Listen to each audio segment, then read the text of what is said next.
오늘 함께 보실 하나님의 말씀은 마태복음 21장 18절에서 22절 말씀입니다. 이른 아침에 성으로 들어오실 때에 시장하신지라 길가에서 한 무화과 나무를 보시고 그리로 가사 잎사귀 밖에 아무것도 찾지 못하시고 나무에게 이르시되 이제부터 영원토록 내가 열매를 맺지 못하리라 하시니 무화과 나무가 곧 마른지라. 제자들이 보고 이상히 여겨 이르되 무화과 나무가 어찌하여 곧 말랐나이까? 예수께서 대답하여 이르시되 내가 진실로 너희에게 이르노니 만일 너희가 믿음이 있고 의심하지 않으면 이 무화과 나무에게 된 이런 일만 할 뿐 아니라 이 산더러 들려 바다에 던져지라 하여도 될 것이요 너희가 기도할 때에 무엇이든지 믿고 구하는 것은 다 받으리라 하시니라. 아멘. 오늘 본문은 예수님께서 제자들과 예루살렘 성을 향해 가시면서 일어난 사건이었습니다. 이때 당시에는 유월절을 앞둔 시기였습니다. 아마 많은 사람들이 예루살렘에 오고 가는 시기로서 예수님은 숙소로 조금 떨어진 베다니 마을에 마리아와 마르다의 집에서 머물고 있었을 것으로 예상합니다. 예수님은 제자들과 이른 아침에 출발하던 중 시장하셔서 길을 가다가 무화과 나무를 보시고 나무를 살피셨습니다. 하지만 나무를 확인해 보니 열매는 하나도 없었습니다. 아무런 열매를 찾지 못하자 예수님은 나무를 향해 저주를 하시고 이 나무는 말라 죽게 되었습니다. 제자들은 이 사건을 보고 이상하게 여깁니다. 그리고 그들은 예수님께 무화과 나무가 어찌하여 말랐나이까? 라고 묻자 예수님께서는 이렇게 대답하셨습니다. 만일 너희가 믿음이 있고 의심하지 아니하면 이 무화과 나무에게 된 이러한 일뿐 아니라 이 산더러 들려 바다에 던져지라 하여도 될 것이다. 예수님은 여기서 제자들에게 믿음으로 행할 때에 생겨나는 일들을 설명하시면서 제자들에게 이어서 믿음으로 구하라는 메시지를 남기십니다. 오늘 본문을 통해서 우리는 두 개의 사건을 보게 되고 그 가운데 두 개의 명확한 메시지를 보게 됩니다. 첫 번째 사건은 무화과 나무를 저주하는 사건이었고 두 번째 사건은 제자들이 이에 반응해 질문을 하는 사건입니다.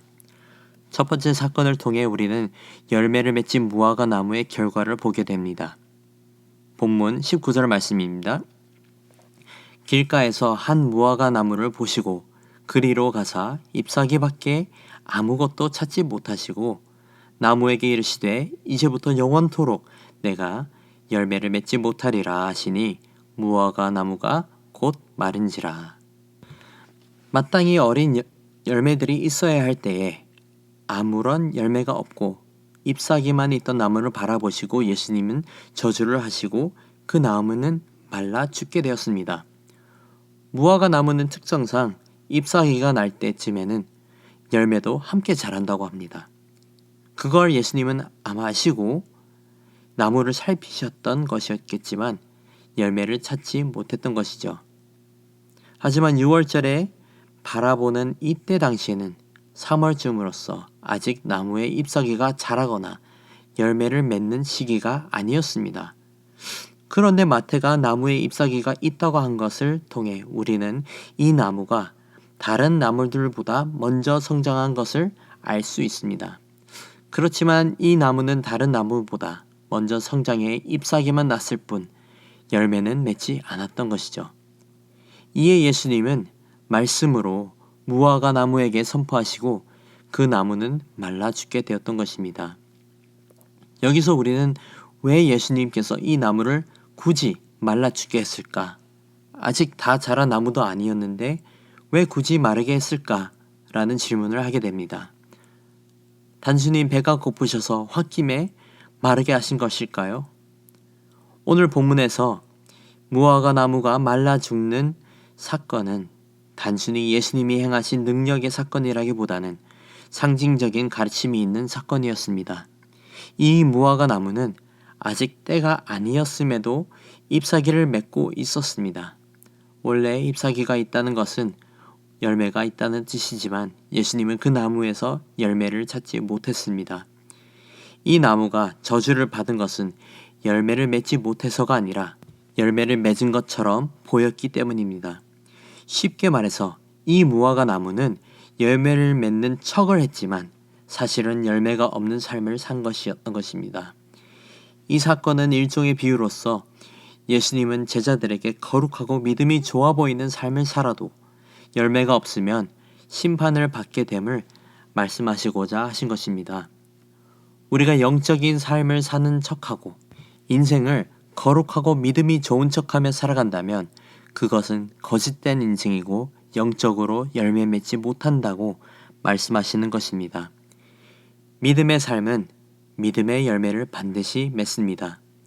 그 양과 질은 하나님께 달렸지만 분명한 것은 그리스도를 믿는 자들로서 예수님의 제자들로서 우리는 열매를 맺는 믿음 생활을 해야 하는 것입니다. 사랑하는 성도 여러분, 이 무화과 나무 사건처럼 거짓된 신앙 생활을 하는 것이 아니라 온전하고 진실된 믿음으로 살아가는 저와 여러분이 되기를 간절히 축복합니다. 이어서 두 번째 사건을 살펴보겠습니다. 오늘 본문에서 나타나는 두 번째 사건은 제자들이 질문하는 사건이었습니다. 20절을 보시겠습니다. 제자들이 보고 이상히 여겨 이르되 무화과 나무가 어찌하여 곧 말랐나이까. 제자들은 예수님이 무화과 나무에게 행하신 것을 보고 이렇게 여쭈어 보았습니다. 어떻게 된 겁니까? 예수님의 제자들은 무화과 나무가 마르게 된 이유보다 그 과정의 원인을 먼저 궁금해했습니다. 예수님은 이때 친절하게 마태복음 17장 20절을 인용하시면서 21절에 이렇게 대답하십니다. 예수께서 대답하여 이르시되 내가 진실로 너희에게 이르노니 만일 너희가 믿음이 있고 의심하지 아니하면 이 무화과 나무에게 된 이런 일만 할 뿐 아니라 이 산더러 들려 바다에 던져지라 하여도 될 것이요. 제자들의 질문에 따르면 예수님은 믿음이 있는 기도의 힘에 대해서 가르치고 계셨습니다. 예수님께서 제자들과 지금까지 함께 하시면서 가르치신 믿음은 하나님의 능력에 대한 진정한 믿음과 그의 뜻에 대한 발전된 분별력이었습니다. 예수님의 가르침을 받고 따르던 제자들이라면 주님의 뜻이 무엇인지 발견하고 그것이 아무리 불가능해 보여도 믿음으로 그것이 이루어지도록 기도해야 합니다. 오늘 말씀처럼 온전한 믿음으로 하나님의 뜻을 분별하고 그것을 구하는 기도를 드리는 저와 여러분이 되기를 소망합니다. 사랑하는 신분상교회 성도 여러분, 참된 하나님의 뜻을 구하고 확신을 가지고 기도하기 위해서는 온전한 믿음이 필요합니다. 또한 열매를 맺는 삶을 살기 위해서는 온전한 믿음이 필요합니다. 이 믿음은 하나님에게로부터 오는 것입니다. 주께서 주시는 믿음으로 기도하며 살아가는 저와 여러분이 되기를 간절히 소망합니다. 기도하겠습니다. 아버지 감사합니다.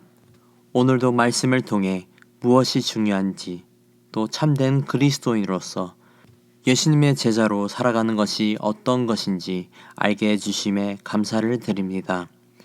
아버지, 우리가 오늘 말씀처럼 거짓된 믿음 생활이 아니라 온전하고 정직한 믿음으로 살아가게 하옵소서. 늘 아버지의 뜻을 분별하고 그에 마땅히 믿음으로 구할 수 있는 은혜를 허락해 주시옵소서. 비록 우리가 이 땅 가운데 믿음이 흔들리고 실수하고 넘어지더라도 다시 일어날 새 힘을 허락하셔서 아버지의 뜻대로 살아갈 수 있도록 인도하여 주시옵소서. 우리의 부족함과 연약함 가운데 그리스도의 능력이 나타나게 하시옵고 우리의 모든 것이 주님의 은혜임을 고백하며 모든 상황 속에서 온전한 믿음으로 살아가는 은혜를 허락해 주시옵소서. 감사합니다. 사랑합니다. 우리를 사랑하시고 우리를 구원하신 예수 그리스도의 이름으로 기도드렸습니다. 아멘. 이 시간 말씀을 붙들고 기도하시면서 공동 기도 제목으로 훈련과 교육을 위해 기도하시겠습니다. 제자 양육, 훈련 사역, 성경대학 등 모든 훈련을 통하여 예수님을 닮아가는 온전한 예수님의 제자들로 성숙되고 모든 성도가 예수님을 닮아가는 교회가 되도록 기도해 주시고 다음 세대를 책임지는 주일학교와 청년 부흥과 자녀들의 신앙 성장과 섬기는 교육자 교사들을 위하여 또한 담임 목사님과 강단 위에 서시는 모든 말씀 사역자들을 위해서 기도하시겠습니다. 마지막으로 우크라이나의 전쟁의 종식을 위해 기도하시고 각자 가지고 나오신 기도 제목들로 기도하시다가 자유롭게 처소로 돌아가시겠습니다. 기도하겠습니다.